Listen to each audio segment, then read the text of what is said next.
জাতীয় নির্বাচন নিয়ে নানা অভিযোগ অনুযোগ থাকলেও সরকার গঠন প্রক্রিয়ায় ইতিবাচক ভূমিকা রেখেছে বাংলাদেশ জামায়াতে ইসলামী। গণতান্ত্রিক ধারাবাহিকতা রক্ষা ও সংসদীয় রাজনীতিকে কার্যকর রাখতে তারা গঠনমূলক অবস্থান নিয়েছেন বলে জানিয়েছেন দলটির শীর্ষ নেতারা।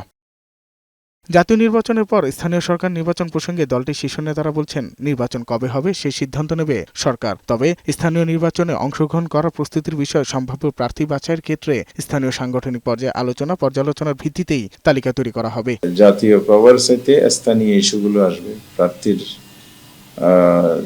যাদেরকে নমিনেশন দেওয়া হবে তাদের যোগ্যতা, তাদের গ্রহণযোগ্যতা, তাদের জনসম্পৃক্ততা, এসব কিছু নিয়ে মানুষ বিবেচনায় আসবে। প্রার্থী বাছাই করার ক্ষেত্রে আমরা একদম তৃণমূল পর্যায় থেকে পরামর্শগুলো আনি। এই মতামতের পাশাপাশি আমরা একটা সার্ভেও করি আমরা দুটো মিলিয়ে দেখব যে কে কোন এলাকার জন্য সব দিক থেকে তাকে দিলে ভালো হয়। স্থানীয় সরকার নির্বাচনেও 11 দলীয় ঐক্য নামেই তাদের রাজনৈতিক কার্যক্রম চলমান থাকবে বলে জানিয়ে জামাতের নেতারা বলেন, স্থানীয় পর্যায়ে প্রার্থী চূড়ান্ত করার ক্ষেত্রে দলীয় কাঠামোর মাধ্যমে এবং সংশ্লিষ্ট এলাকার সাংগঠনিক নেতৃবৃন্দের মতামত ও মাঠ পর্যায়ের গ্রহণযোগ্যতা অনুযায়ী সিদ্ধান্ত নেওয়া হবে। তবে সিটি কর্পোরেশন নির্বাচনের ক্ষেত্রে ভিন্ন কৌশল নেওয়ার ইঙ্গিত দিয়েছে দলটি। 11 ঐক্য হিসেবে এখন আমাদের পলিটিক্যাল কার্যক্রম চলছে।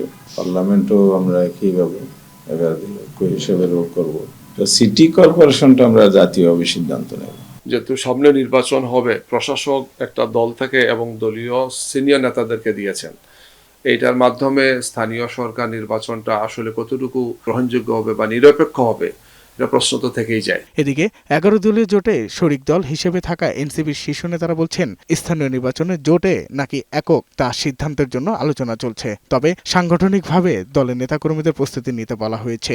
জাতীয় নির্বাচনের ক্ষেত্রে আমরা যে জিনিসটা দেখেছিলাম, আমরা শেষ সময়ে গিয়ে প্রার্থী সিলেকশন করেছি, আমরা জোটের সিদ্ধান্ত নিয়েছি। ফলে মাঠ পর্যায়ে গিয়ে আমাদের প্রার্থীরা মাঠ গোছানোর জন্য পর্যাপ্ত সময় পায়নি। সেই একই ভুলটার আমরা এবার আর পুনরাবৃত্তি করতে চাই না। আমরা এককভাবে আমাদের প্রার্থী ঘোষণা করব। সাংগঠনিক শক্তিমত্তা বৃদ্ধি করার বিষয়টি সেই জায়গাটাতে থাকতে হবে। তো আমরা সেই জায়গাটাতে ফোকাস করছি। সময়ের প্রয়োজনে এটা জোটের দিকেও যেতে পারে। জাতীয় নির্বাচনের প্রভাব স্থানীয় নির্বাচনে পড়বে কিনা এমন প্রশ্নে 11 দলীয় জোটের নেতারা বলেন, সরকারের কার্যকলাপের উপরেই নির্ভর করবে বিষয়টি। সাজ্জাদুর রহমান, বৈশাখী সংবাদ, ঢাকা।